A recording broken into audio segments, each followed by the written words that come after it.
In 1987, making their first appearance in baseball's All-Star game were two youngsters who already had fulfilled their promise, Brent Saberhagen and Eric Davis. Davis gives it a ride again. Are you kidding me? That's his third home run of the day. Left center field, it just keeps going. He caught it! He caught it! He caught it! Unbelievable. He goes. Pitch is high. The throw is late. 24 stolen bases to go along. He hit it deep to left field. It's a slam. Eric Davis with a grand slam home run. Davis earned his All-Star berth by hitting 19 homers by the end of May, the first time a National Leaguer had ever reached that mark so early in the season. Davis combines his tremendous power with excellent speed and defensive skills. In 1986, he gave National League opponents a fearsome look into the future by hitting 27 homers and stealing 80 bases, all in just 132 games.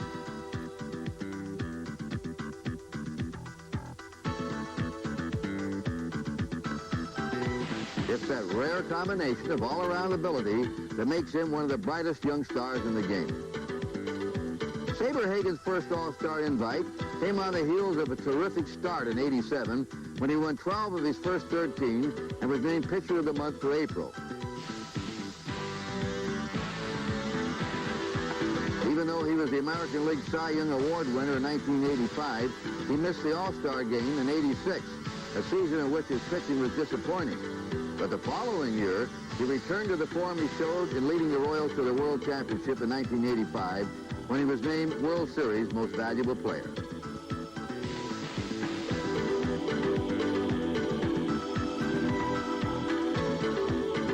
On the eve of their first All-Star appearance, Joe Morgan talked with Brent Saberhagen and Eric Davis.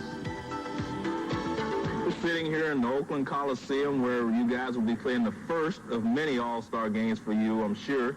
Are you thinking about winning or just making an appearance? Whether you win or lose, I think the thing to go there and have a good time, enjoy yourself, meet some of the people that you see on TV all the time in the National League that you don't get a chance to talk to and get a chance to meet them and, kind of reminisce a little bit. Well, I'll tell you an experience. My first All-Star game, Chubb Feeney, who was the president, came in and he told us, you're not here to have fun, you're here to win. So ours was a little different, my first one. But what are you thinking about, winning or just having a good time? Well, I'm like Brett. I'm thinking of just going in and having a good time because when you go for the first time, it's a once-in-a-lifetime dream. And from my standpoint, to be elected by the fans, it's going to make it even a little bit better because it shows that the fans appreciate the way you play. And, it's a big feeling for me. And I'm just going out and have the best type of time that I can possibly have. Eric, you've been compared to the great Willie Mays. He played in 24 All-Star games. This is your first. You got a ways to go to catch up. I definitely have a long way to go. 24 All-Star games. I hope I play 24 years. But it's been interesting for me because they've been comparing me to a lot of different people. First it was Andre Dawson, then Bobby Bonds, and they just jumped straight up to the Hall of Famers and Hank Aaron and Willie Mays. But I try not to worry about it and just go about my business day in and day out and just go out and do the best job that I can do. Brett, this is your first time on the All-Star team, but in 1985, you probably should have been on the team. You were 10-4 at the break. How disappointed were you at that particular time? Well, I know Oil Can Boys made it quite a fuss a couple of times, but I knew I still had other shots to make it, and I wasn't that well known at the time, coming off a 10-11 season in '84. So I really wasn't disappointed as much as a few of the other players were that didn't make it. It's one of those things where you just got to go out and try a little harder the next time out. Both of you have watched many All-Star games on television, I'm sure. Eric, what feat or what game stands out in your mind from watching all the All-Star games that have passed? Well, I think the most interesting one that stands out in my mind is the one that they had in Dodger Stadium. James Rodney Richards was on the mound, and when they had that shadow that was just coming over home plate, and the guys didn't want to come to the plate because he was throwing so hard and he had his breaking ball, breaking real sharp, and it seemed like the American League hitters didn't really want to come to the plate, and that was a good feeling for me because the National League was doing real well. I'd like to put you in a hypothetical situation here. Say we're in the 9th inning. Eric Davis is at bat. Bases loaded. 3-2 count. Brett Saberhagen is throwing. What are you going to throw him? I'm going to look over my shoulder and see if Dan's around it.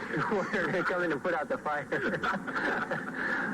Fellas, we can talk about the All-Star game for the next few hours, and I don't think you'll really understand what the feeling is until they say, now starting in center field for the National League, Eric Davis, and on the mound for the American League is Brett Saberhagen. I think then you'll really feel and know what an All-Star game is all about. I'd like to say good luck to both of you, but really I'm a National Leaguer, so I have to go for him, Brett. But good luck. Thanks for coming by. Thanks. Good luck, buddy. Good luck, man. Take care. All right.